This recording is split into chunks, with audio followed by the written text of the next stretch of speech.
Crawfish étouffée. The Antique Rose Emporium's newest rose is named Crawfish étouffée. The rose is a unique red with hints of russet and orange, which resemble boiled crawfish. The fragrance is floral and spicy. The foliage is reminiscent of bay leaves, which are an essential ingredient in Cajun cuisine. The growth habit of crawfish étouffée is loose, informal, and graceful when fully established. Crawfish étouffée blooms from spring until frost season. Crawfish étouffée, 4 to 5 feet, zones 5 through 11, available from the Antique Rose Emporium. Narrated by Sabrina Farber. Crawfish. With Garden Guy, talking about how to avoid this.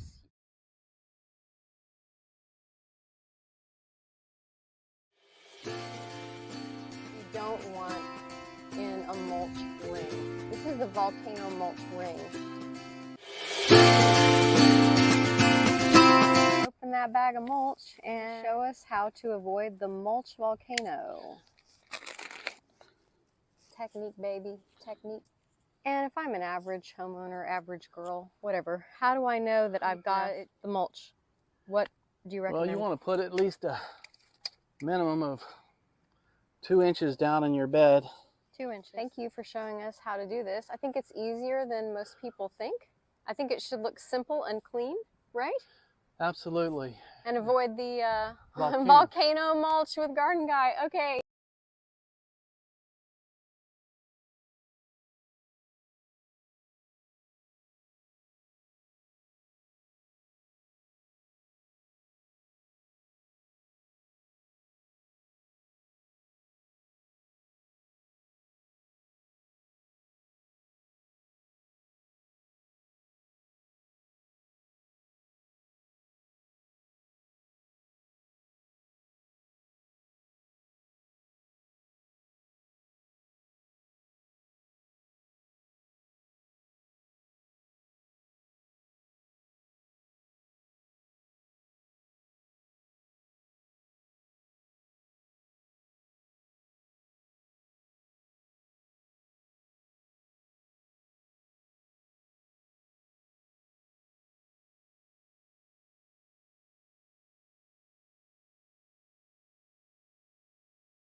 And welcome, everyone. It is 7:30, I think, on the nose, Tuesday night. It's February 28th, the last day of February, finally here. Last day of February. Welcome in, everyone. We're so happy to have you here and join the garden conversation. I'll make sure you have the mic on and everything is working properly here tonight. We're glad you joined us. I'm here with Todd Farber, Aggie horticulturist, all-around great guy. That's me. And Sugarland's #1 residential landscaper, if it's happening in a front or a backyard. This guy has seen it. He's definitely seen it for sure. He's going to see it soon because you're so stinking busy. Woo! All I see is the back of his curly hair. And all I see is traffic in front of me.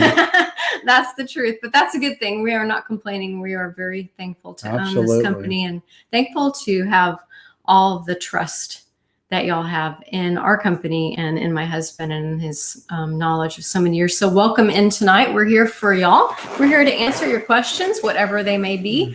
If you are watching right now, go ahead and think about what your questions are going to be. We're going to jump right into some topics that we normally do, and then we get to your questions 8, 9, 10 minutes in. We usually get 10, 12, 15 people that are live with us, and then afterwards, we usually have 300 to 500 views. So we're very pleased with that. On Facebook, our 3-second videos are top 25%. So top tier #1 with the bullet, baby. Hey.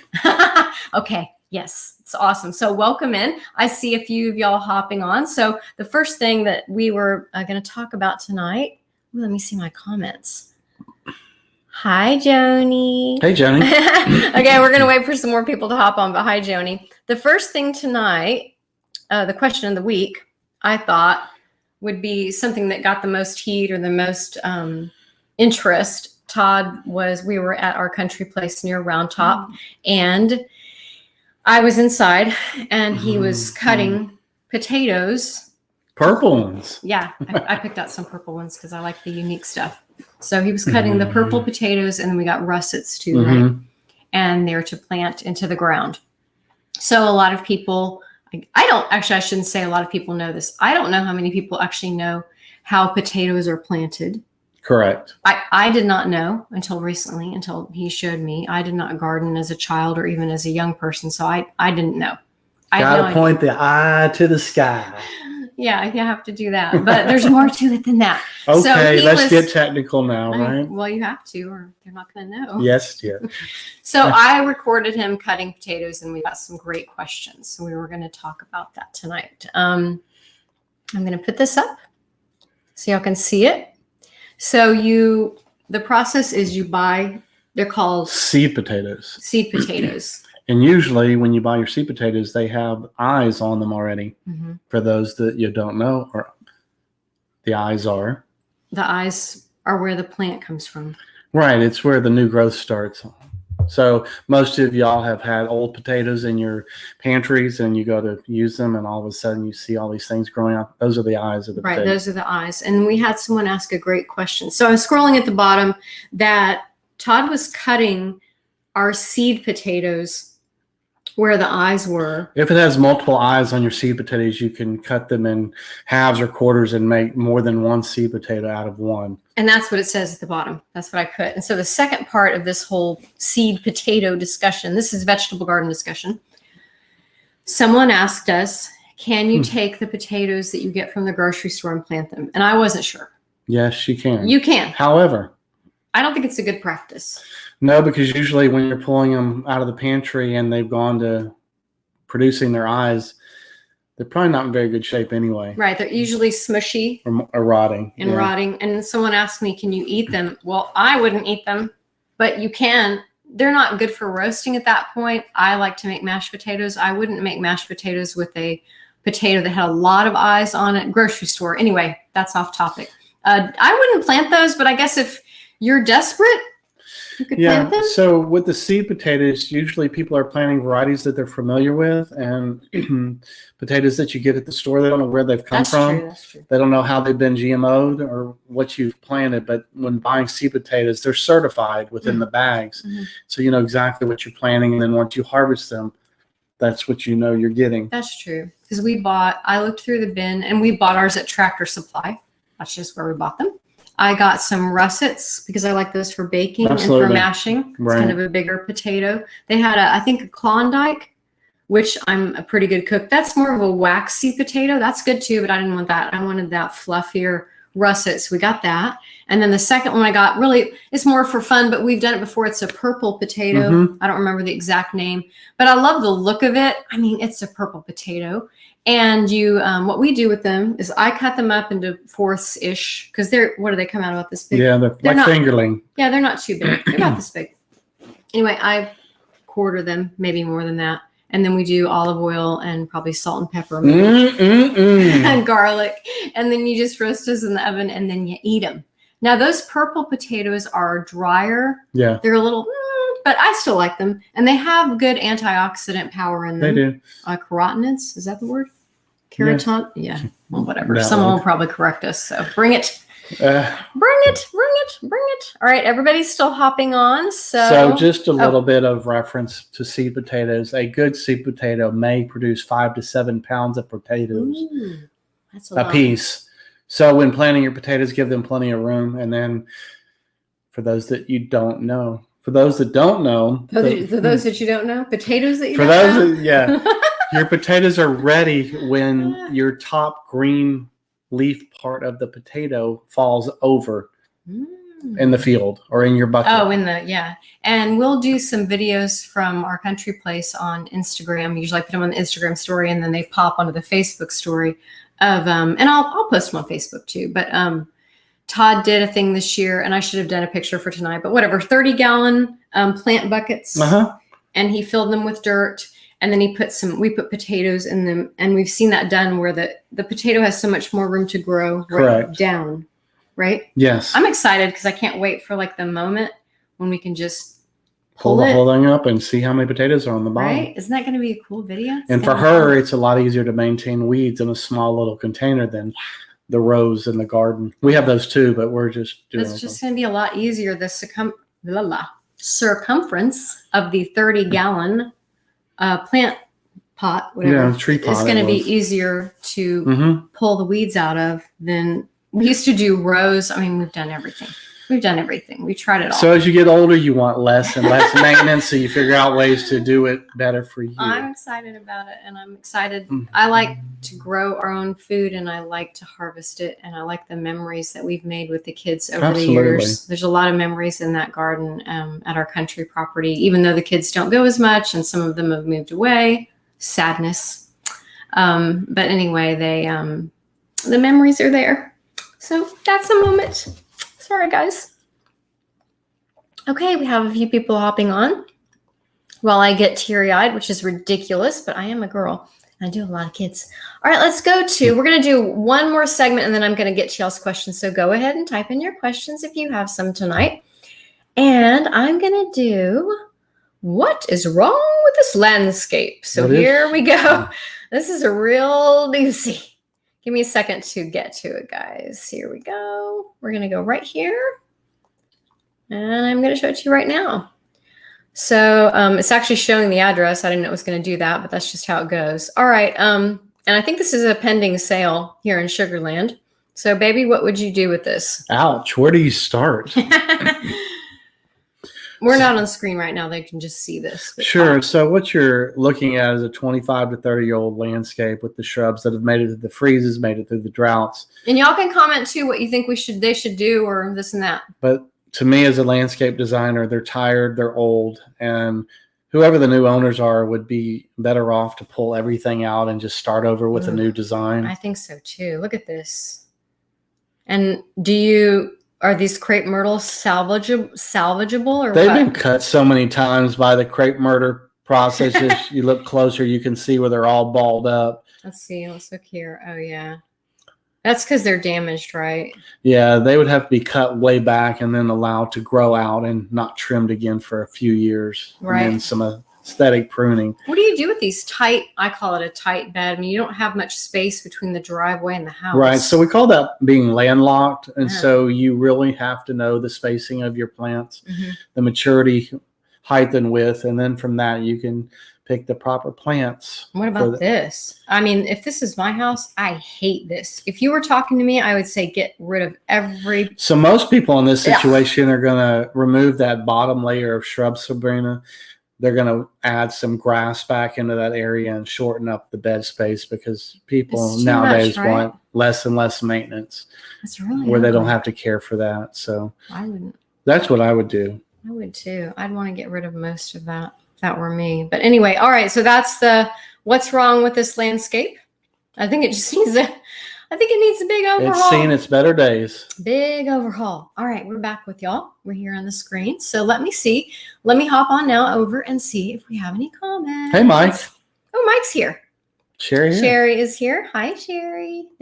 So we have, y'all are together. You got Joni and Sherry. Hi, Sherry. Oh, Sherry commented today. I think she's going to grab herself a Vitex tree. We're going to talk about that in a minute. Or she was talking about wanting that.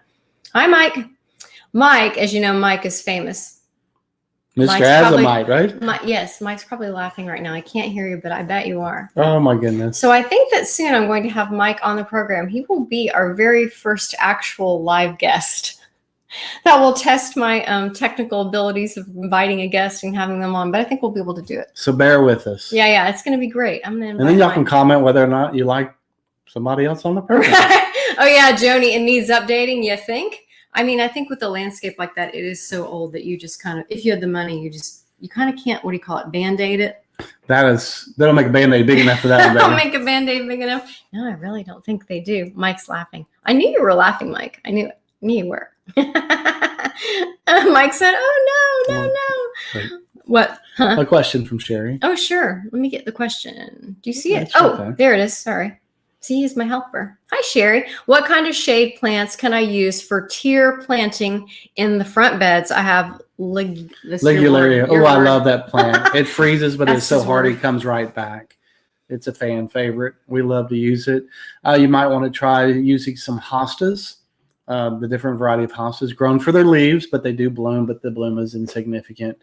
Also, you might want to try adding in maybe some butterfly iris in the back. Depending on how much light you have, we'd have to really see the space, Sherry. But yeah, so and then for color, you might want to add some impatiens to that area in that part of the shade garden.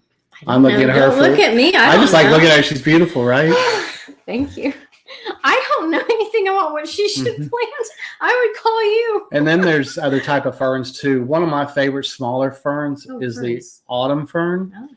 I'm not a big favorite of the holly fern. It takes up a lot of room. It's the leathery leaf fern, but boy, it's hardy. And here in the Houston area, though, it tends to get sunburned a lot, and we end up cutting a lot of it back throughout the year. But so what was the list again? We have hostas. We have some butterfly iris, if lighting allows, some impatiens. And what did I just say? I don't know. The last one. Ferns? Yeah, ferns. Autumn fern and maybe some lace fern. Okay. Did you get that? She likes it. Yes. She likes it. Mike said, oh no. It's going to be great, Mike. You're going to be my first victim. I mean, my first guest. She doesn't bite. My first victim, my first guest. All right, y'all keep typing in your comments, and I'm going to go over here and do the makeover of the week. I'm going to hop on and show y'all the video. This is really a transformation, truly, truly amazing.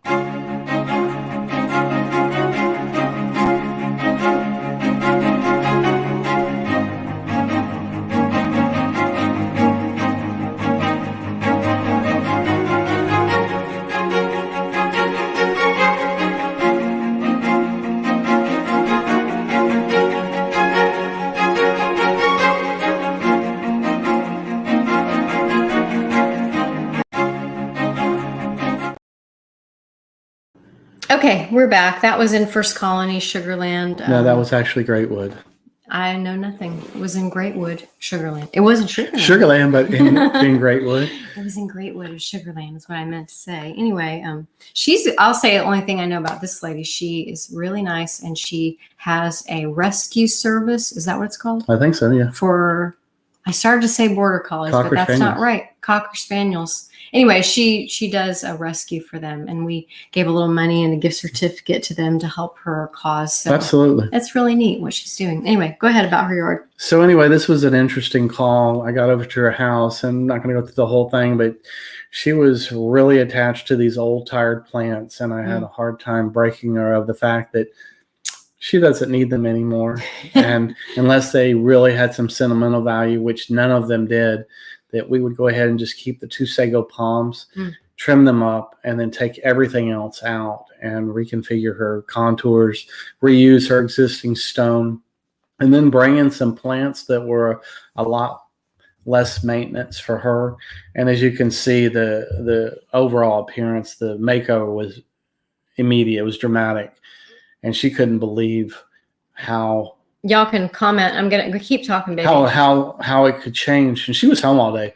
So much in just one day. So it was a pretty trying experience for her, letting all her plants I'm go. going to try to show y'all this. This is her. She, on Nextdoor, she did this on her own way before I contacted, because I asked our clients, will you give us a review?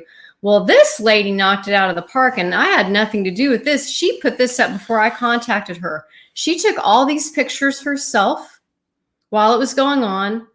She wrote this review. Can y'all see this?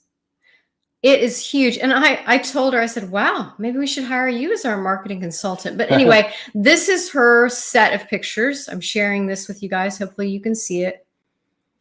That's a before. There's an after. Before. Ooh. Right. After. Ah. Right. There's a little area that you never know what to do with. Anyway, I thought she did obviously a great job of promoting us. What are you going to say to someone that does something like that? Except she was amazing, but she was super pleased. Thank you, Stephanie. Yeah. Thank you, Stephanie Collins. And I think people love seeing makeovers, whether it's a house makeover or a makeup makeover or a landscaping. No, absolutely. I do. One thing that's nice about what we do for a living, we're able to transform a yard like this in one day, where a kitchen might take 2 or 3 weeks and 2 or 3 years. Well, you know what I mean. No. But with what we do, if we can get in the morning and start and finish by the afternoon, you just get that wow factor. Dude, you're amazing.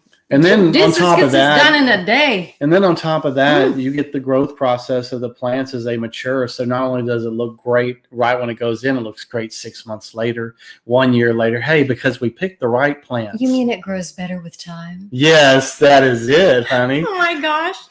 We're so cheesy. Let's see who else joined us. Congratulations, a satisfied customer. Yeah, she really is. And it looks fabulous. Here is someone, Marty Pattinson. Hey, how are you? I don't know that I've ever seen your name or that you've ever been here before. Hi, Marty. Do you know her? Okay. Well, now I do. Welcome, everyone. Mike's always here. Sherry, Joni. There's Kathy. Hi, Kathy Adams. Hey, Kathy. Looking forward to working for you again. Yay. Oh, yay. So, Marty Pattinson, give us a shout out here. What's your question or what's going on or where do you live or something like that? How's the weather in Dallas, Mike? Oh, yeah, Mike. Comment. We're not getting a lot of questions tonight. How's the weather in Dallas? Is it plannable? Can you get outside yet? Right? Let's see if he answered. I don't see anything yet. I don't see anything. All right. Well, we're going to keep on keeping on. What's our next segment tonight? Our next segment is going to be the Vitex. Ooh. Thought we would talk about the Texas lilac is what they call it. And that is a superstar, a Texas superstar plant. And people are always interested in those because they perform well. They do. They're you great. Probably wouldn't notice them, though, in the landscape until they start blooming. Mm-hmm. They're not the most. Wait, I've got some comments. We'll come back to Okay. Vitex. Mike, rain is on the way. Oh, rain is on the way. Well, I mean, we need a lot of rain. I always feel like we need a lot of rain this time of year because it always gets so stinking hot in the summer, right? Fill up the reservoirs, absolutely. Right? Oh, here's Marty. She's a Fort Bender. Nice. I like that. I like what you call yourself. Yeah, 10 days behind Houston. Yeah, that's about right. You think more than that? I don't know. Wow. Yeah. Oh, Jenny has a question. Jenny has a question. Ooh, when do you trim the Vitex? That's good. Well, let me show this video, Joni, of the Vitex that I put together because I think it's so pretty and it's one of my absolute favorites. Yeah. I love the Vitex. Ooh, I love it. I'm going to show the video of the Vitex and then we're going to answer y'all's questions. So if you do have questions about the Vitex,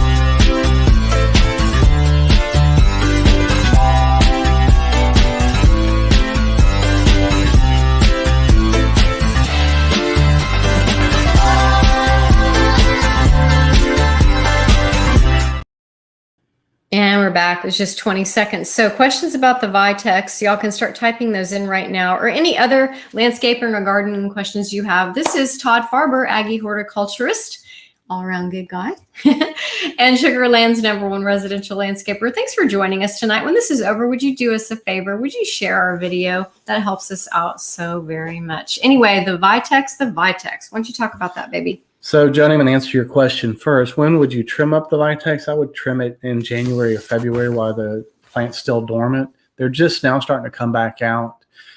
And, you know, everybody's got their opinion on how much or how little you should trim a Vitex. Some experts say you should trim it down to the ground every year. But I have something to say about that, and I'm not an expert. That's dumb. What do you think of that very technical analysis? It's dumb. Well, we have a beautiful one in our backyard. It's about 18 feet tall. It's 18 feet tall, guys. I love it. I can see it from our upstairs bedroom. So I'm not cutting that back every year to the ground. He's never done that. So a lot of times people like to trim them like crepe myrtles, but they don't grow like crepe myrtles. So my suggestion is to trim it how you want it to look. It's an unruly tree the way it grows. So you kind of get to shape it the way you want it. Mm-hmm. And based on your situation and where it's located in your garden, that's how I would go about that. And that's what we do for clients when they have Vitex within their landscapes that are already existing.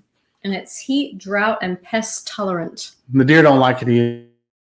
The bucks will rub on it if you live in buck country. Bucks will rub on it if you live in buck country. Hey, it says so in the sheet. Specific. Oh, yeah. I put that on the blog today. Like everyone reads our blog. It's there. Anyway. All right. So trim up the Vitex. You want to do that now. And then we've got Mike. Ooh, Mike is going to start his soil prep. You got to do that, Mike. You got to get going. Here's Marty. She hasn't even turned on the sprinkler yet. That's okay. It's all right. Oh yeah, the Vitex are beautiful. I love it when they bloom. And then, like I said, ours is so tall that from our bedroom window, when I look out, literally butterflies and little bees and birds. It's fabulous. So there's a question about the height. Oh, how tall? Okay, here we go. Oh, hi, Diana. Hi. So Diana, that's an interesting question. We actually have a variety, and it's I guess in our backyard. You're talking about at our house. We have a weird, I guess, a unique variety. We have a unique variety that grows 18 to 20 feet tall. However, most of the Vitex that you find in the nursery now they grow between 8 and 10 feet tall. Yeah. I don't know why or how or when, but 18, 19 years ago, I planted ours and didn't know it was going to get that tall. But now when I want to grow them out at our country place, I take seeds from ours here at the house. Yeah. It's a superstar. It's our superstar. Okay, it says hardness in 7, full sun. A normal height would be 10 to 15 feet. The width is about 15. I mean, they're pretty big, right? They need their own spacing within the garden. And I think that's why people cut them back so much, because they've tried to squeeze them in an area where they don't belong. And I think you really have to account for that when planting one if you didn't inherit it at your house. And Sherry Harris, I think, if I'm right, today on Facebook asked me, did it make it through the freeze? Oh, heck yeah. Yeah, you can't kill a Vitex. No, you're good on that one. No worries. Oh, Mike said his Vitex doesn't love him. Why not, Mike? You need help with it? Ask the question.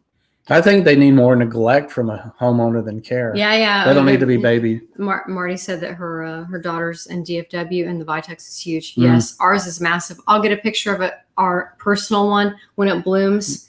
Honestly, guys, spectacular. And we know we live in a regular subdivision like everybody else, and the houses are this close together. Yeah. And if we take a walk and we go around the neighborhood, you can see our Vitex, all around. Yeah. You can see it. The street over. Fabulous. The street over. Yeah, I like it. Do you ever put it around trees? I mean, tree. Yeah, I put a tree around a tree. Boom. It's a great night for me. Do you ever put it around pools? That was my question. We try not to put it around pools because they are kind of messy, especially when they go to seed. They'll drop them all over the place. True. I was just thinking how pretty it would look. You need to offset it if you're going to do that and make sure that the canopy does not encroach upon where the pool would be. Of course, you have wind and everything else, so make sure that. I don't know anything about landscaping around pools. I just asked. But you know what? That's the same adage as like, well, should I plant a crepe myrtle around a pool? But you're going to get the blossoms. Well, if your neighbor has a crepe myrtle, their blossoms are going to blow in your pool. I think you should plant what you like around your pool. And if you're willing just to keep things clean, then plant what you want, because you can't control your neighbors. And if they have one, and the blossoms are going to fall in the fall, then you're going to be cleaning them anyway. So you might as well have your own. No, that's true. That is very, very true. So I don't have anything else here unless y'all have any questions for us. Oh, I did have one more thing. Someone posted on our Facebook page because I asked what was blooming in your garden. This is Todd's favorite. I love it too. I love that. And I think that we can say almost as much as I love her. You are such a sweetie. All right, hold on, guys. We're going to share the screen. I want you to see. I didn't take French. I took 2 years of German in high school and 2 years of college German. But I believe this is French. And this would be the Cramoisie Supérieure, something like that. Yes. Yes, yeah, from the Antique Rose Emporium. Someone on our Facebook page today shared a picture of hers, and I'm very jealous because we don't have one anymore. We used to. They died. I know, but this is beautiful. This is the fine old rose with velvety, rich crimson flowers. And the fragrance. And it smells good. Yeah, I don't remember the lady's name on Facebook. She said it smells like raspberries. You think that's true? Could be. Anyway, beautiful. It's a true China. It's ever blooming. They said it blooms all year long. And what do we have it at the other house? We didn't have it here. Do y'all love this? Comment what you think of this rose. Oh, I think it's I had this rose beautiful. Climbing on a trellis at our old house over in the Meyerland area years and years ago. Look at that. Now she's gotten me re-inspired. So the next time I'm at the Antique Rose Emporium, I'm going to buy me a couple of Cramoisie. So pretty. So beautiful. I love it. Y'all have any comments about that one?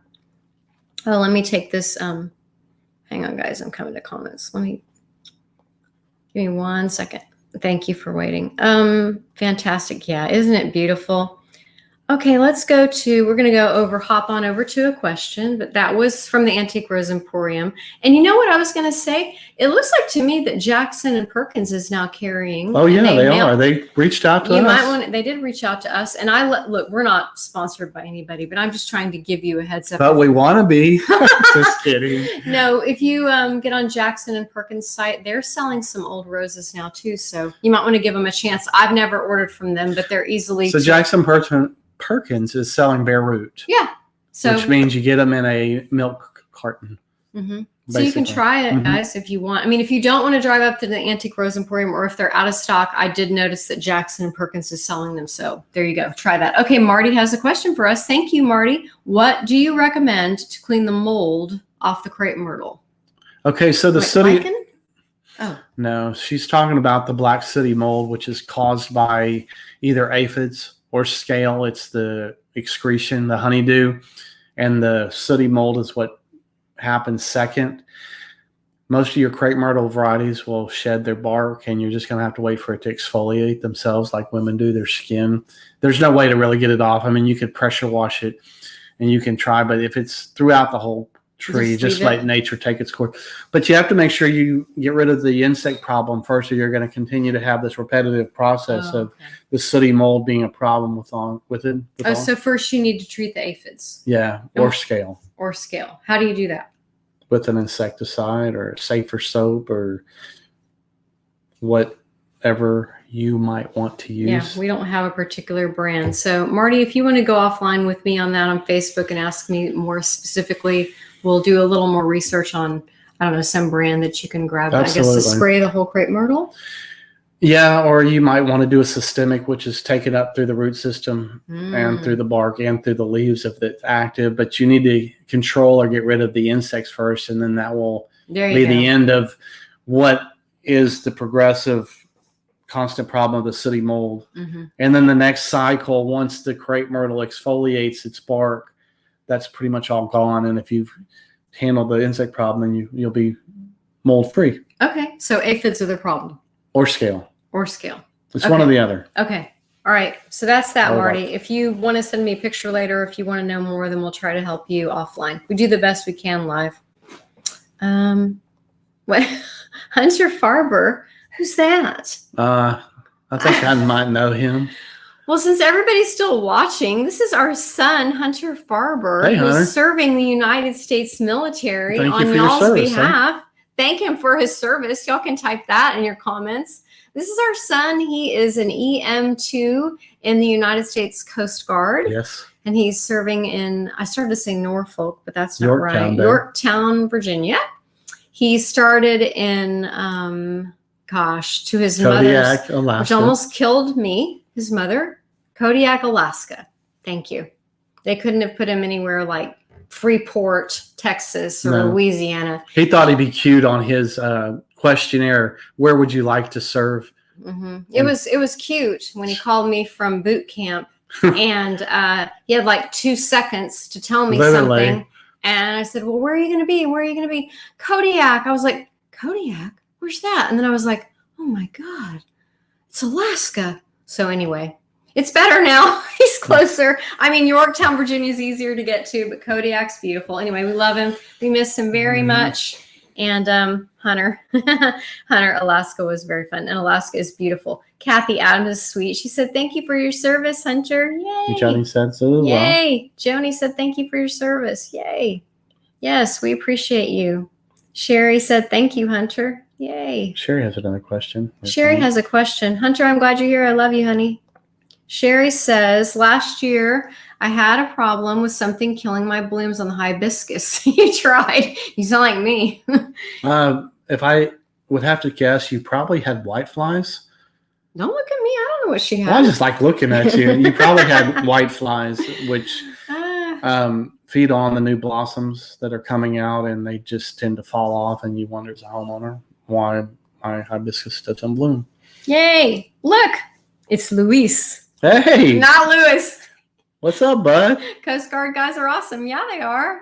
Yes, they are. Hey, Luis, I was just saying earlier that I'm going to have Mike on as my first guest live guest. And then maybe I can chat with you offline and have you on sometime. I would love that. Like have Mike on one time and then have you on one time. And we can chat about whatever y'all want to talk about. I think that would be fun. Marty has another question. Yeah, sure. Hunter said bye. See bye. You, miss you, buddy. Thank you. All right, let's see whoever. Oh, good. And Marty said thank you to Hunter. All right, now we're going to go back to questions. That was all the personal stuff. See, this is the garden conversation, but also you get a dose of real. Because if nothing, we are real. Transparent, too. I'm so real. I'm so real. It's generally upsetting to folks. But anyway, I want to talk about that. Marty Pattinson, the other side of the yard is an olive tree that looked good. Oh, olive trees are beautiful. She must be talking about. Yeah. And DFW. Let's see if I missed anything else. Oh, the white. Did you tell her how to kill the white flies, honey? No. Yeah, we'll have to contact us. If that happens again this year, ask me, and then we'll look up and see what kind of, But it'll be another insecticide for the white flies, but they're harder to control because they're constantly moving and they're not always on the plant. Can you spray them with that orange oil and that Dawn? Orange oil is not going to do anything for the white fly. See, I just make fire ants. I just make up stuff. No, you don't. You just make up things. Ooh, Lynette's here. Lynette, you're a little bit late tonight. That's all I'm going to say. Lynette, it is 8:03. Where have you been? All right, I'm messing. Hey there are a crap ton of crane flies, right? A crane fly convention is what I call it on the side of the yard. What do I do? I think they're harmless, right? They're harmless. You're just going to have to let them run their course. Yeah. There's not much you can do, and you don't want to go out spraying for a harmless insect. And I think the birds eat them? I read that today. No, actually, the crane flies eat mosquitoes. So they're actually beneficial. But I also read that, like, when they die, that maybe the they do. Birds so it goes back into the ecosystem, but there's not a whole lot you can do. Lynette said, I'm sorry, I forgot. I'm completely messing with you. I told her she was 33 minutes late, and we can give you a tardy slip. No, I would leave those alone and let nature take its course with those little guys. Yeah, I saw somebody say it the other day. I thought it was funny. They said, there's a crane fly convention at my house if y'all want to attend. Yeah, they eat mosquitoes. Yeah. Are they staying? I wish, right? You just give them like people do the ladybugs to go around. And of course, I read that wasn't good, or everybody's always you read too much.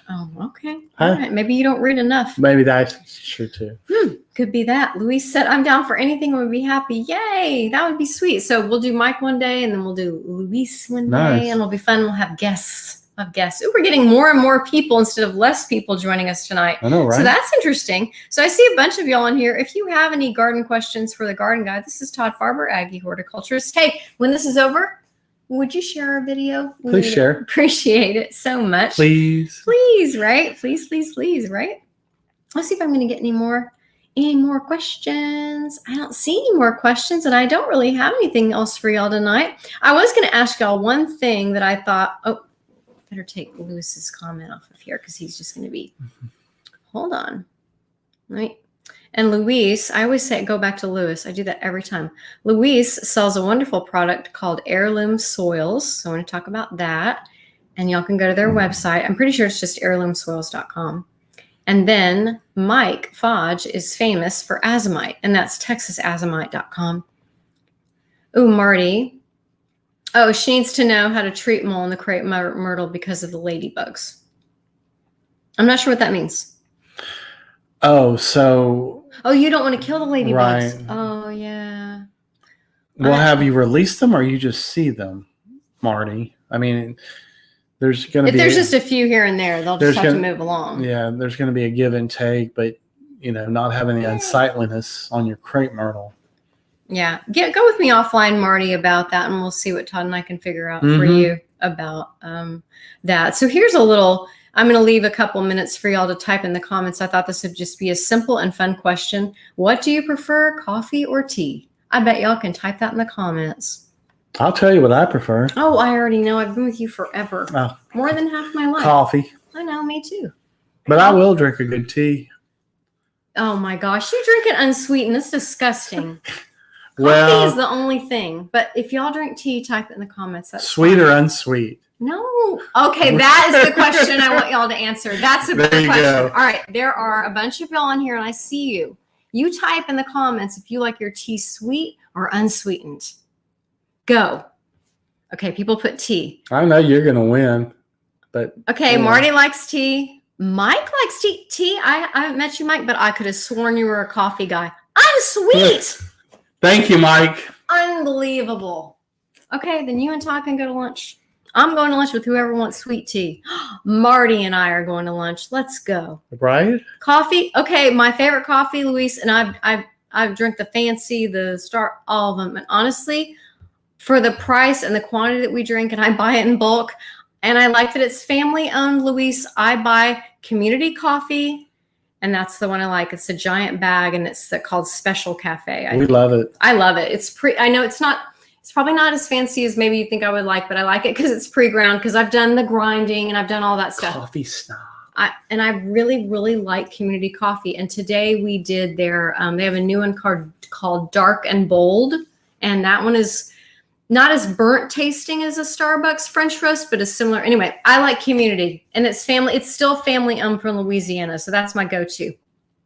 What do you like, Luis? What's your favorite brand? A cold or either way, right? Oh, look at Kathy. She splits it. Coffee in the morning and tea in the afternoon. There you go. That's very sophisticated, and I like that very much. Let's see if Luis tells me what his favorite kind of coffee is. Oh, and I do coffee with cream and sugar. Todd, of course, Todd takes his coffee black. Of course. I'm a Southern gentleman. That's the only way I've ever drank my coffee. You and I are like oil and water. Exactly. She's from Indianapolis. Oh, well. I'm the dreamer. Steak and potatoes. I like Creole. Creole. You don't get any Creole. I know I don't get any Creole. All right. So y'all answered if you like your tea sweet or unsweetened. I like my tea sweet with a little bit. But not too sweet. Yeah, but not too sweet. Right? That's true. Okay, let's go to Marty likes her tea with milk. That's different. Nice. I like that. Mike likes it unsweetened. Okay, I think we got everybody. Oh, wait. I miss Lynette. Lynette likes a mix of both. She's Switzerland. Right? All right, y'all are great. Oh, Mike, see, you and Mike are twinning. He likes unsweetened tea just like you and black coffee. Hey, Mike, how old are you? I'm just curious. You're going to expect him to type that in the comments? Yeah, I do. Oh, my gosh. He'll tell us. Let's see if he does. Oh, Kathy likes the Community Coffee Pecan Praline. Oh, yes, nice. I think they make a great product. I don't think they get enough press.